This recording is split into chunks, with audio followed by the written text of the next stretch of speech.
Bueno, vamos a hacer como si empezaríamos de nuevo. Un segundo.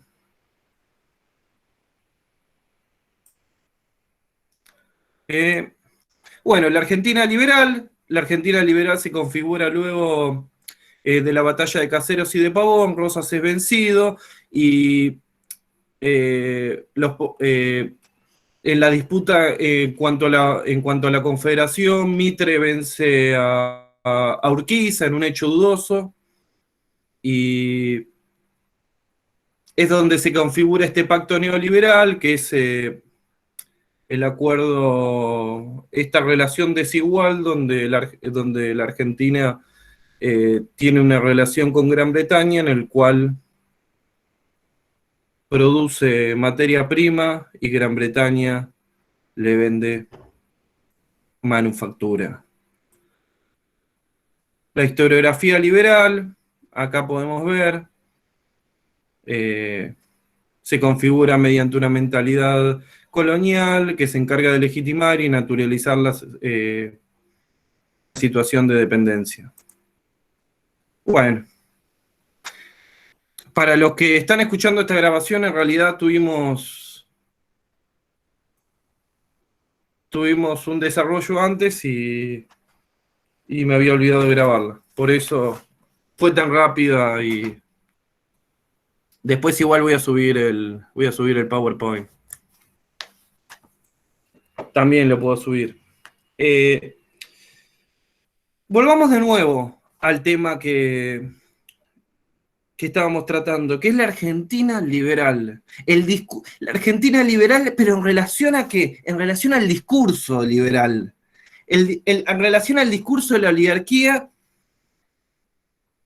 Y una de las cosas que más he escuchado es que la Argentina antes del peronismo podría haber sido como Australia o como Estados Unidos.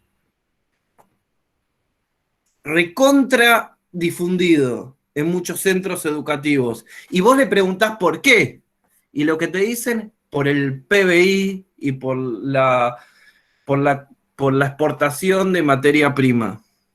Bueno, pero acá hay algo que es bastante interesante, ¿no? Esto no lo dice Regui, esto lo podemos ver en un libro que está muy bueno, de Mario Rapoport, Historia Económica y Política y Social de la Argentina desde 1880 hasta el 2003. Se los muestro, a ver si se ve.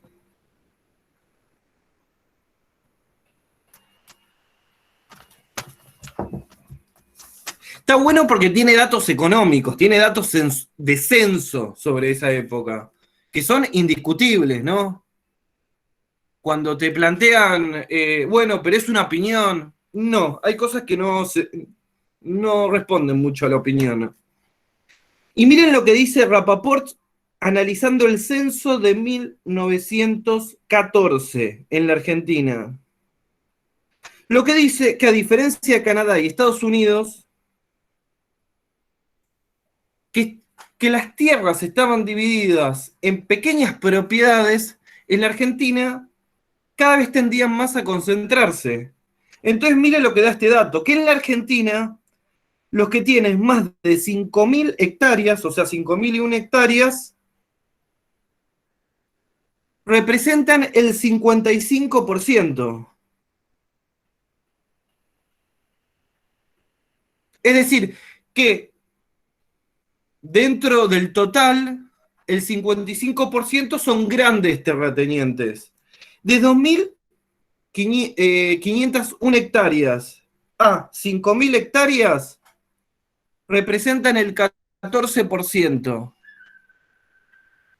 De 626 a 2.500, el 22%. Y menos de 625 hectáreas, solamente el 8,8%. Censo de 1914. Acá lo que podemos ver es que este discurso falla un poco en esto, ¿no? Porque evidentemente nunca podríamos haber sido esos países, porque a diferencia de otros países, a diferencia de Australia, a diferencia de Estados Unidos, en la Argentina, ¿qué era lo que pasaba? las tierras se distribuían en pocas manos. Es por eso que era bastante, en la Argentina no se podría haber desarrollado esa clase media que se benefició de las revoluciones industriales en la cual los países los países con mayor desarrollo industrial necesitaban materia prima y se exportaba grandes cantidades de materia prima. Ni siquiera en eso se podría haber beneficiado. También esto explica porque este sector pequeño en la Argentina, tampoco dentro de lo que va a ser el periodo liberal en la Argentina, vamos a ubicarlo, ¿no? Que se desde 1880 hasta 1940, tampoco habían propuesto un proyecto de industrialización, porque vivían re bien, claro, eran pocos que exportaban, que vivían bien. Pero que este dinero no quedaba dentro de lo que era el mercado interno de la Argentina. Bueno, quiero ir un poco a lo que es el sistema educativo, que eso me parece interesante.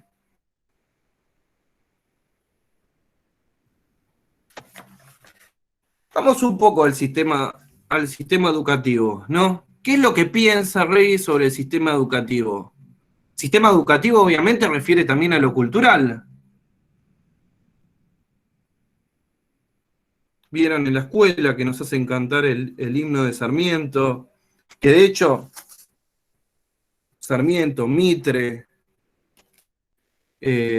son figuras que son muy importantes, se las puede ver dentro del sistema primario, secundario, resaltando como figuras en la construcción de lo que es la Argentina. Y dice, la oligarquía, por ejemplo, no aparece como tal en la universidad. Y acá habla un poco sobre la universidad. ¿No? No, fíjense esto. Sino mediante profesores que dependen de ella por sus actividades profesionales. Es decir, lo que está diciendo es los profesores en la universidad están de alguna manera, reproducen este discurso de la oligarquía. Abogados de empresas, extranjeros, médicos, o como colaboradores de sus salas de conferencias distribuidas de una fama dirigida, o simplemente como burócrata. Y miren lo que dice, no le interesa a la oligarquía que tales profesores se califiquen a sí mismos de izquierda. Y acá hay una crítica a lo que va a ser la izquierda tradicional, el Partido Socialista y el Partido Comunista de Reír, que después lo vamos a retomar esto. Sino que esas ideas de izquierda dan la sensación de libertad política. Un profesor, por ejemplo, podrá mentar en abstracto la palabra imperialismo. Esto le dará aire de libre pensador, al gusto de los estudiantes pertenecientes en su mayoría a la pequeña burguesía. Pero lo que ese profesor no hará nunca será hablar del imperialismo británico en la Argentina. Lo que no hará nunca es hablar del imperialismo británico en la Argentina. Aún así, puede decir algunas citas de Lenin. Sí, sí, y ¿sabés qué? Y capaz que me voy a adelantar a algunos temas, y después voy a ir y volver. Lo que critica la izquierda nacional es que los partidos tradicionales de izquierda reproducen la historia liberal. Y si alguien ha tenido el gusto de ver, por ejemplo, a Rodolfo Puguirós, es re interesante. Es interesante leer al Rodolfo Puguirós marxista y es interesante leer después a Rodolfo Puguirós de la izquierda nacional, ¿no? El Rodolfo Puguirós, cuando es de la izquierda nacional, bueno, hay una clara reivindicación a Rosas. Sin embargo, Rodolfo Puguirós, joven, digamos, el militante del Partido Comunista, en su juventud, cuando describe qué es Rosas, el tipo lo que dice es, Rosas es el que mantenía el sistema feudal en la Argentina. El que reproducía el sistema feudal en la Argentina. Y claro, porque la izquierda tradicional, al ver todo en términos europeos, y Marx, ¿qué es lo que dice? Esclavismo, feudalismo, capitalismo. ¿no? En lo que es el materialismo histórico. Entonces, ¿qué es necesario? Es necesario desarrollar todas las fuerzas productivas del capitalismo para luego llegar al socialismo. Es necesario crear clase obrera para que después, porque ¿qué es la clase obrera? Según el marxismo tradicional, es la destructora del capitalismo. Pero, ¿qué le podés pedir a Marx si Marx está viendo todo desde Europa, desde Alemania? Y eso es lo que critica Regui, que ahora vamos a volver bastante, que no llega a entender la izquierda en la Argentina, que nosotros no somos un país europeo.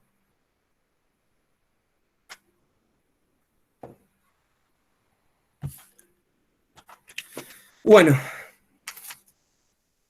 eh, y habla un poquito más sobre la intelectualidad a Regui. La leyenda de la superioridad de la oligarquía, sin embargo, después del régimen de Perón, miren lo que dice sobre la leyenda de la superioridad de la oligarquía, sin embargo, después del régimen de Perón, ha sufrido un desgaste en la Argentina y la reaparición de sus figuras en un país transformado por la industria y por el desarrollo de la conciencia histórica ha revelado al mismo tiempo la falencia de esta oligarquía en implementar un discurso donde ya no tiene asidero.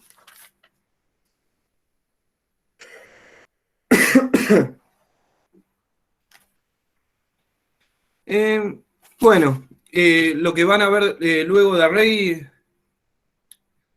es que, bueno, la crítica a Sarmiento, la crítica al discurso de Sarmiento, la crítica al desprecio de Sarmiento al gaucho y al indio y al inmigrante.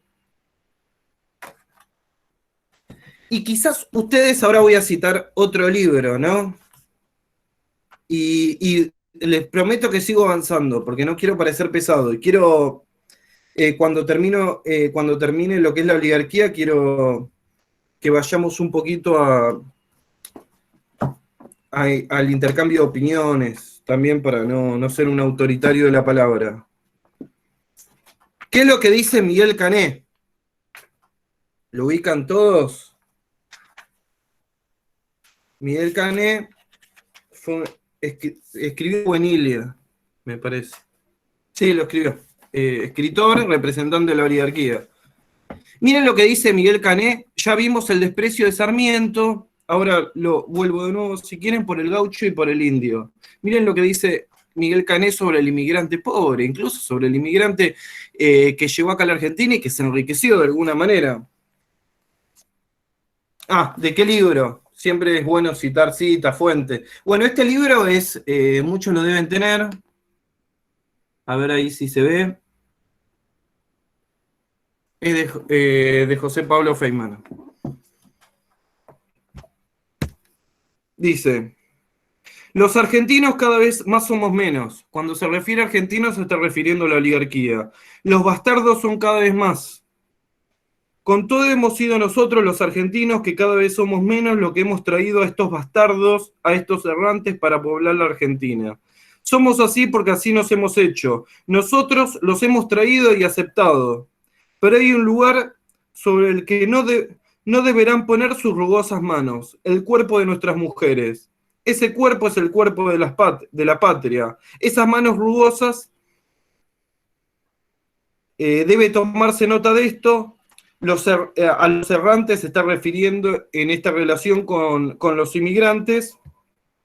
Eh, Dice, han hecho esto para hacer las cosas que la oligarquía detesta hacer. ¿Y cuáles son las cosas que la oligarquía detesta hacer? Trabajar. El trabajo que es honrado no le debe abrir ninguna puerta. Trabajarán y buscarán entre lo de su clase. Mujeres vulgares como ellos. Esta oligarquía además es elitista, detesta a los inmigrantes, a los gauchos. Bueno, y Y a la indiada, al aborigen.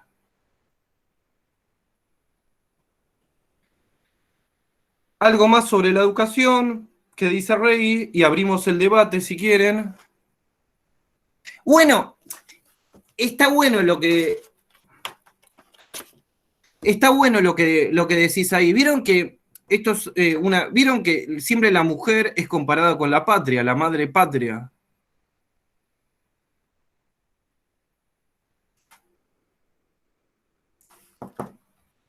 Que la mujer es como una madre. ¿Quién va a traicionar a su madre? Acá, yo la verdad que no sé, porque en filosofía la verdad que no me formé. Pero Feynman lo que dice es que en el único país occidental donde no es mujer la patria, sino que es hombre, es en Alemania, que es visto como una bestia rubia. Pero la verdad que no tengo ni idea si es así o no.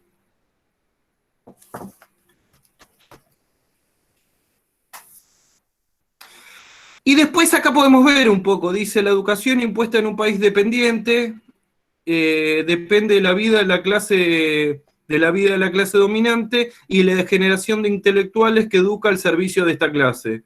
La oligarquía liberal ha infundido a toda la cultura en el aspecto pedagógico y sus propios valores desde 1853 en adelante.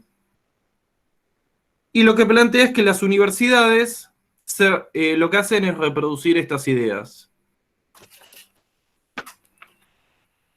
Por eso, y acá termino un poco con lo que sería lo primero, que es la Argentina liberal, y es esto. ¿Saben quién fue el único que entendió el desprecio? Porque obviamente hay un desprecio de los trabajadores, vieron que todos dicen la reforma universitaria, pero en realidad la universidad se hace gratuita con Perón, ¿no? ¿Y quién fue el que entendió esto? ¿Quién fue el que entendió el desprecio a a los sectores acomodados que iban a estudiar en la universidad? Quizás uno de los intelectuales más originales de la izquierda argentina, ¿no? Que es Milcíades Peña, que lo que entiende es la consigna en sus comienzos es alpargatas sí, libros no.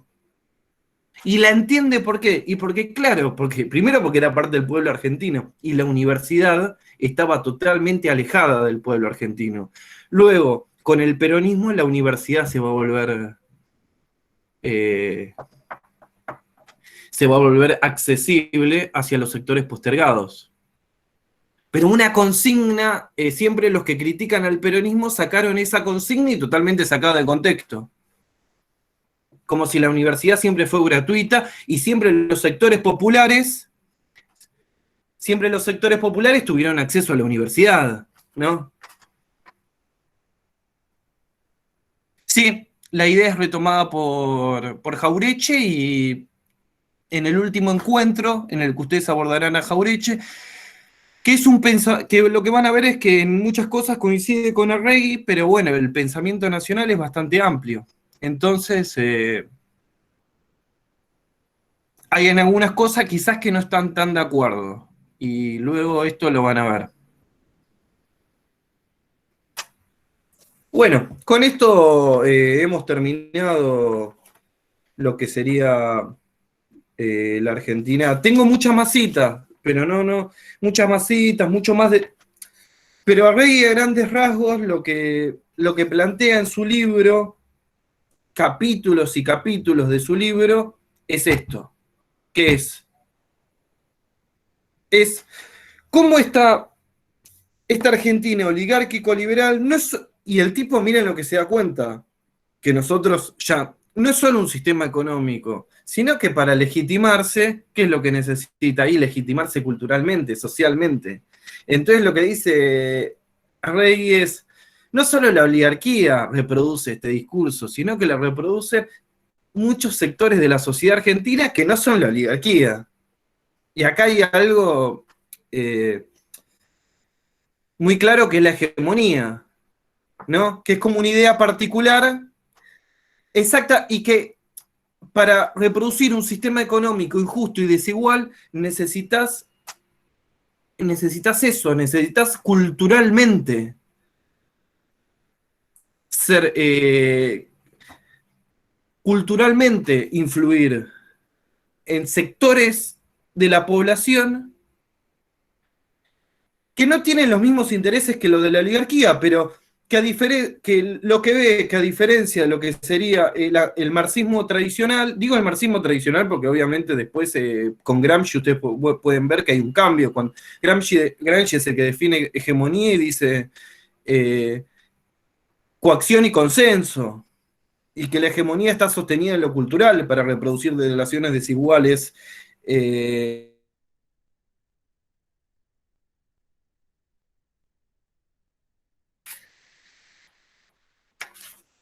Podemos ver eso.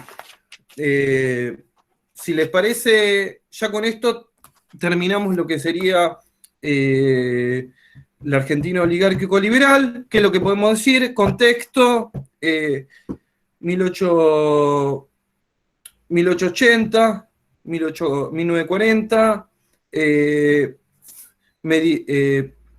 contexto internacional, predominio de Gran Bretaña, división latinoamericana también, todo país que no se someta a las relaciones desiguales de intercambio económico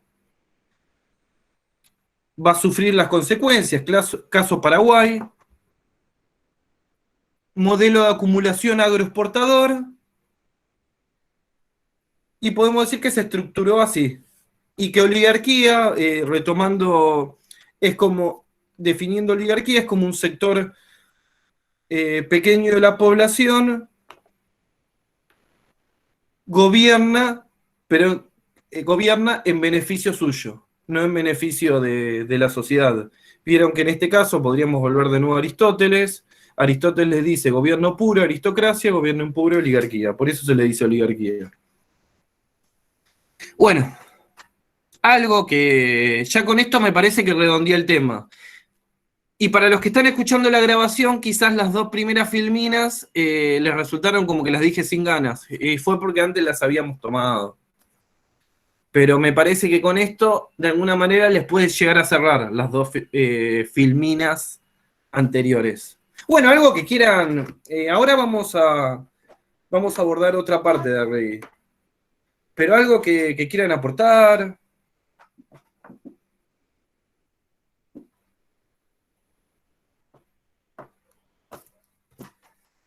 ¿Está aburrido?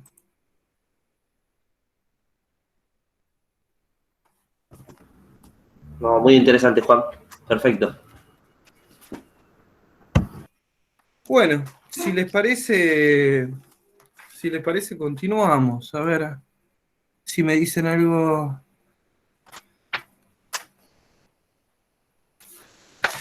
Bueno, vamos a seguir con.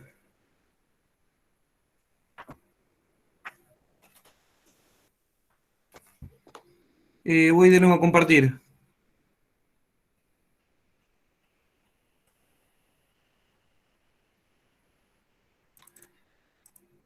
A ver ahí si me ven, si ven esto.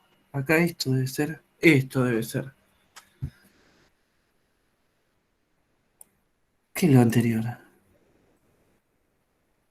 Ah, esto ya lo vimos. Bueno, pensamiento nacional. Bueno, y obviamente, al decir pensamiento nacional, vamos a decir también pensamiento latinoamericano. En toda Latinoamérica van a haber reacciones a lo que va a ser esta Argentina liberal, a esta Latinoamérica liberal, a esta Latinoamérica que es sometida a lo que va a ser, las grandes potencias extranjeras, y podemos ver que durante el periodo liberal es Gran Bretaña. Y se vuelve de nuevo a lo que es fomentar un pensamiento propio. Un pensamiento propio y que no sea pensado desde el centro, sino que se ha pensado desde la propia Latinoamérica. Esto es un poco lo que les dije anteriormente, ¿no? Lo que se tomaban eran recetas europeas para el desarrollo. Pero nosotros partimos de diferentes condiciones que Europa. Bueno, se cuestiona el cuestionamiento de la historiografía de carácter liberal, es lo que se va a dar a llamar el revisionismo histórico. Y la colonización pedagógica es lo que hablamos en relación al sistema educativo, a un sistema tanto primario, secundario y universitario que reproduce la idea de la oligarquía, pero la idea de la oligarquía es una idea que está sometida a los países centrales.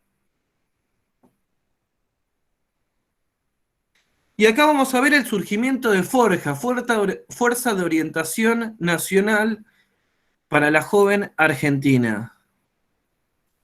¿No? ¿Y qué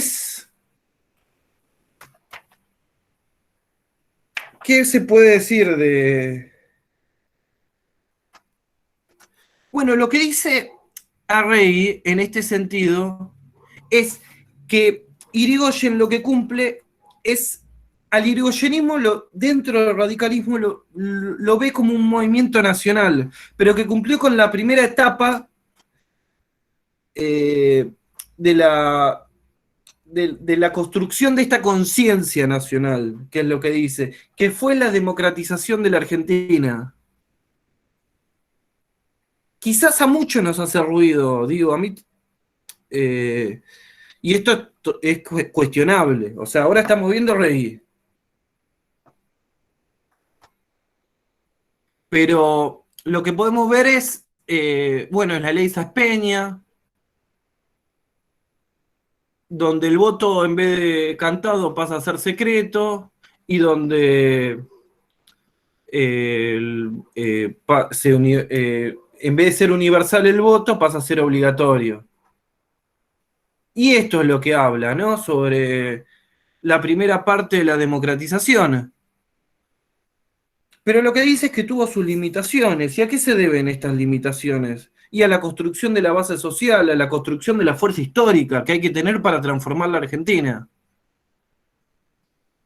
Los que quizás somos un poquito más críticos del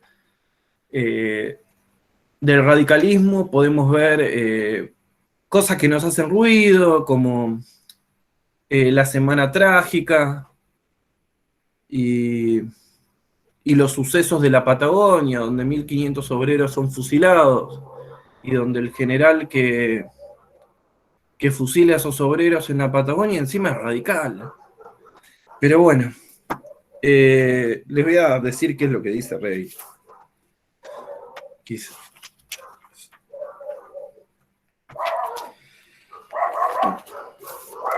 Bueno, Rey lo que dice dice, un gobernante de raíz nacional, miren lo que dice, esto es Arrey, no soy yo. Un gobernante de raíz nacional que cumple la primera etapa de la democratización del país y de la lucha antiimperialista, y aclara después, dentro de las limitaciones de la época y de la propia y heterogénea composición clasista del radicalismo.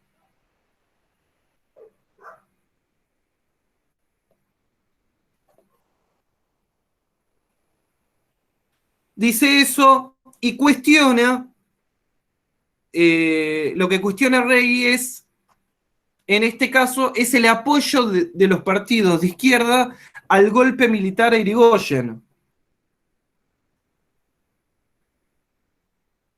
¿No? Entonces lo que dice, en la historia del partido de 1948, acá está hablando del Partido Comunista, se califica el gobierno de Irigoyen de progresista y sin culpa al socialismo de haber resistido por su antirradicalismo y a la revolución democrática burguesa de su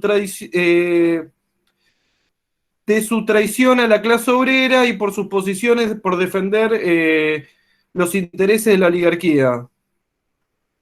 Pero lo que dice es que el Partido Comunista también termina apoyando este golpe. ¿Y qué es? Porque no quiero dejar nada pasar. ¿Qué es la revolución democrático-burguesa? Bueno, y porque quiero volver y relacionar los conceptos, ¿no? Como les había dicho anteriormente, en esa construcción del pensamiento propio, los partidos de izquierda no hacen. Los partidos de izquierda cuentan la historia que contaba Mitre. Reproducen la historia de Sarmiento, reproducen la historia de Mitre. Entonces, lo que decía en este momento, lo que decía el Partido Comunista es que en la Argentina era un país feudal, que que lo que se necesitaba era una revolución democrático-burguesa. ¿Para qué? Para que surja una burguesía. Al surgir una burguesía, ¿qué surge según el marxismo? Un proletariado. Y al que surgir el proletariado, ahí es donde se da la revolución socialista. Eran etapistas en este sentido, y no entendían la relación periférica de Latinoamérica con los países centrales. Y los que la entendieron y los que la vieron no esperaron a que haya una revolución democrático-burguesa. Porque es imposible crear una burguesía a la europea en un país sometido por potencias extranjeras económicamente.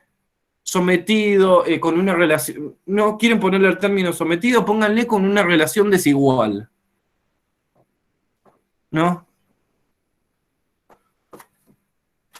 Entonces, bueno, lo que va a decir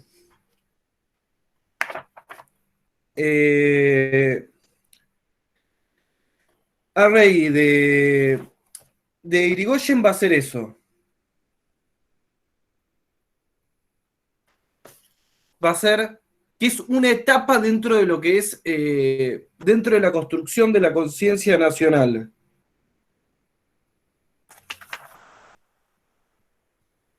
Seguimos. Ah, bueno, ¿qué más dice de Irigoyen? Dice que el gobierno de Irigoyen estaba muy aislado en el segundo gobierno y eran pocos los sectores populares dispuestos a defenderlos. Y habla un poco sobre el golpe de Estado de 1930 y las causas de este golpe de Estado. Porque lo que dice está bien, o sea, Irigoyen no es lo mejor que hay, pero tampoco, ojo, que no tenía la base social para, para hacer transformaciones, y es por esto que quedó aislado. Dice, el golpe de 1930, que fue un golpe británico, carecía de apoyo popular. Y acá dice que otra de las causas fue la cobardía de los sectores medios y burocráticos, que eran lo que apoyaban a Irigoyen. Y otra de las causas que él da, cuando Irigoyen plantea la nacionalización de YPF, es una medida de carácter popular, y sin embargo no tuvo el apoyo por esto. Y había sectores interesados, británicos, que no querían que se nacionalice. Entonces, ¿por qué se da el golpe? Bueno, sectores que estaban en contra de Irigoyen, sectores extranjeros que estaban en contra. ¿Qué otra cosa más podemos ver? Clase media que no estaba dispuesta a defenderlo. ¿Y qué otro elemento podemos ver? El último elemento, quizás que también es importante, que influyó, y la crisis del 30. Se da en un momento de depresión económica a nivel mundial. Bueno, seguimos. Voy a la siguiente filmina. Filmina, le digo, no sé si está bien.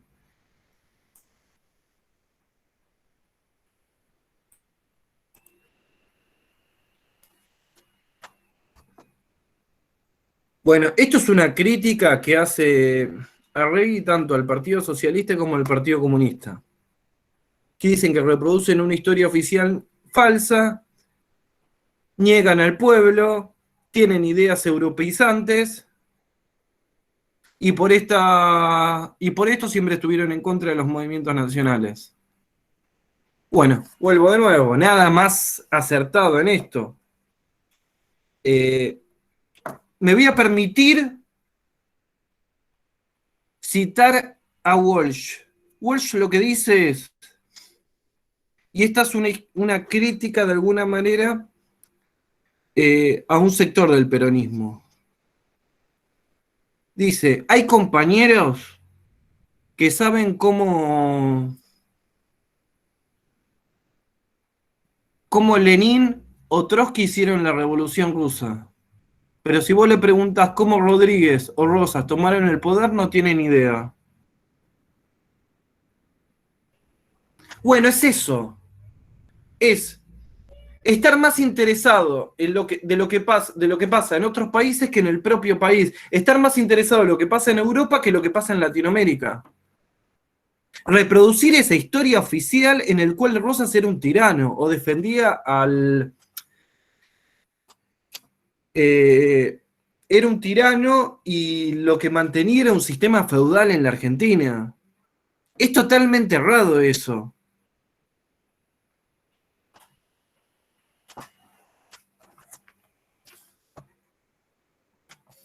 Pero en esto no me gustaría. Yo creo que ha habido, ¿no?, un reconocimiento. Ha habido un reconocimiento de lo lejos, siempre que quedó. Espero que haya habido un reconocimiento de autocrítica de lo lejos que quedó la izquierda de los grandes acontecimientos.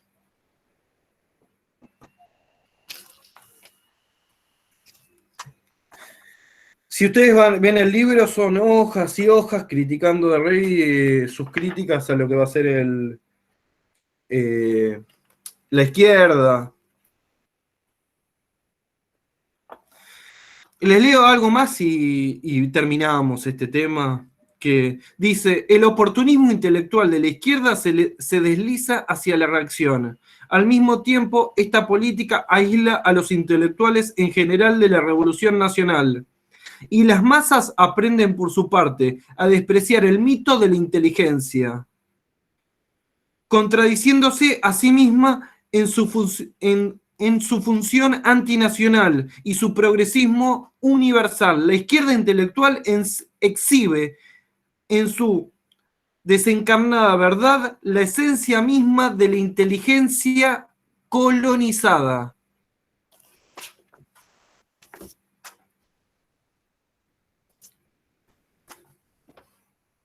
Y hay un positivismo, y sé que me estoy extendiendo, pero hay epistemológicamente, digo, científicamente hay un positivismo, incluso que hasta Marx podemos verlo en ciertos momentos. Marx escribe un libro sobre Bolívar que es terrible, pero lo hace pelota. Porque claro, él no entendía Latinoamérica y tampoco tiene que entender todo. Sin embargo, porque no podía ver lo que era el imperialismo, no podía ver lo que era cuestiones que después se vio, no podía ver lo que era el imperialismo, los pactos neocoloniales que se daban, el neocolonialismo, pero sin embargo Marx escribe un libro muy interesante sobre Irlanda, y ahí lo puede ver, lo que son las relaciones desiguales entre los estados. Que obviamente, que si existe un país industrializado, ese país industrializado no va a querer que su país periférico se industrialice. Ese país industrializado lo que va a querer es que el país periférico actúe en función de sus intereses. Y acá no solo se puede ver la desigualdad entre las clases sociales, sino que también hay desigualdades entre los países. Ya, un segundo, a ver. Vamos a la siguiente.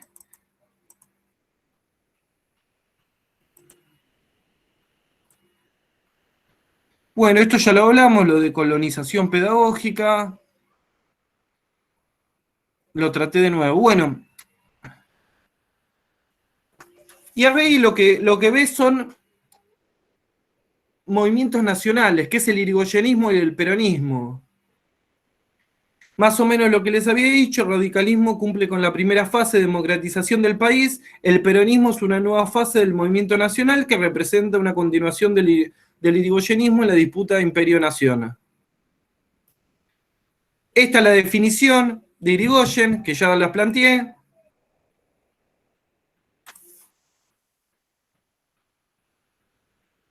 Bueno, vamos un poco a lo que es Forja.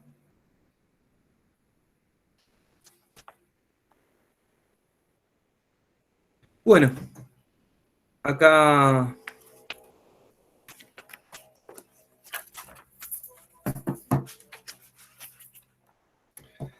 Forja para Rey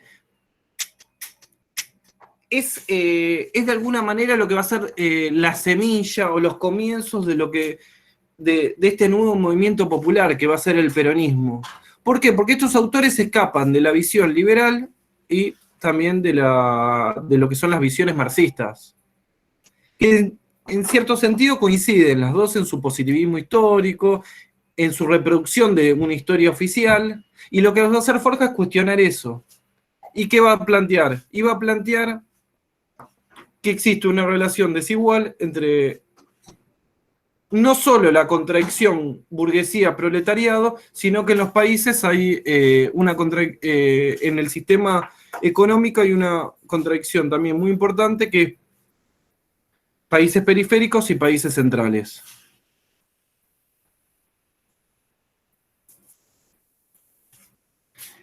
Y vamos al último tema, que así como no me extiendo mucho. Bueno, ¿y qué va a decir del peronismo?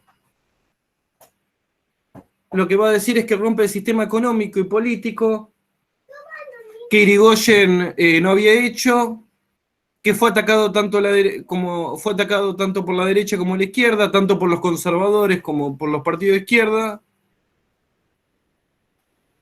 y que el golpe de Perón tuvo como objetivo retrotraer al país a lo que va a ser la Argentina liberal. Bueno, con esto la idea sería, yo luego les voy a, ya en el aula, como les había dicho, ya tienen, no quiero ser tampoco muy pesado con esto, pero ya tienen ustedes los materiales, todo. Me gustaría que opinen, que si tienen algo que compartir. El material lo tienen, voy a abrir un foro. Y con esto terminaríamos este pequeño libro, que es La conformación de la conciencia nacional. Una cosita más quería agregar y termino. Quizás lo que plantea Arregui en esto es, ¿qué es esto? Lo que plantea Arregui es que lo que vino a acabar el golpe de Estado en 1955 fue con el desarrollo de la industria pesada, y que esto hubiese significado la verdadera independencia argentina.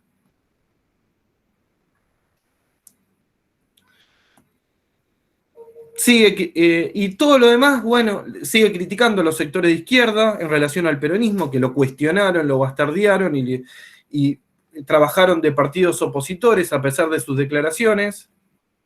Que estos partidos de izquierda quedaron totalmente disminuidos a la nada, como los intelectuales. Tuvieron rupturas que emigraron hacia el peronismo. Bueno, caso Rodolfo Puigros. Bueno, y con esto no me quiero extender más, cerramos el encuentro. Alguien, pero antes, no sé, participen, ¿qué les parece, Rey? No sé, o cualquier cosa, si tienen algo que aportar. Yo quiero pedir perdón porque llegué tarde. Sí. Y no, me gustó mucho, está muy bueno. Es la primera vez que participo de una charla de estas de pensamiento nacional, siempre se me complicaba con otras cosas, y la verdad que está muy bueno y me gustó. Está muy bueno aparte del énfasis que le pones a la charla. Espero, sí, sí. Capaz que para los que le grabé la clase van a pensar que los dos primeras filminas fueron como estuve bajón, pero en realidad fue porque no, ya lo había dado, pero bueno, pero espero haberlo explicado. En realidad la cosmovisión de Rey es todo un conjunto. Gracias, No, Lobo. está muy bueno y quedó claro. Sí. Genial. Bueno, yo espero que los incorporen inmediatamente en el aula virtual. Si no, igual escríbanme. Si este fin de no los inscriben, si el domingo a la tarde no están en el aula virtual, me escriben y tratamos de hacer lo posible, porque encima el material estaba bueno.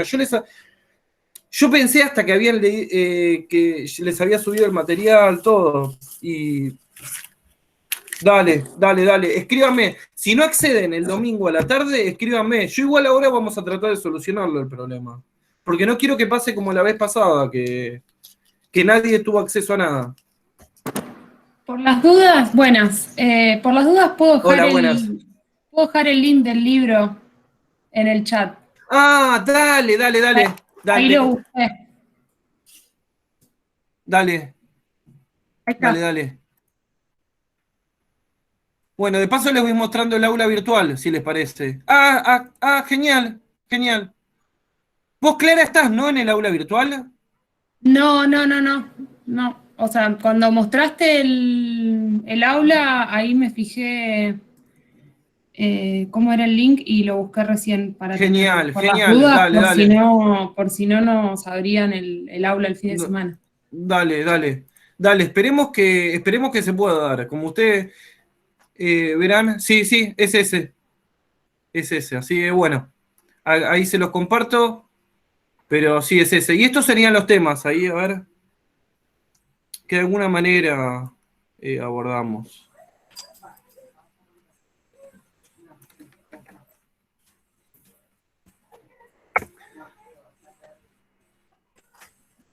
Bueno.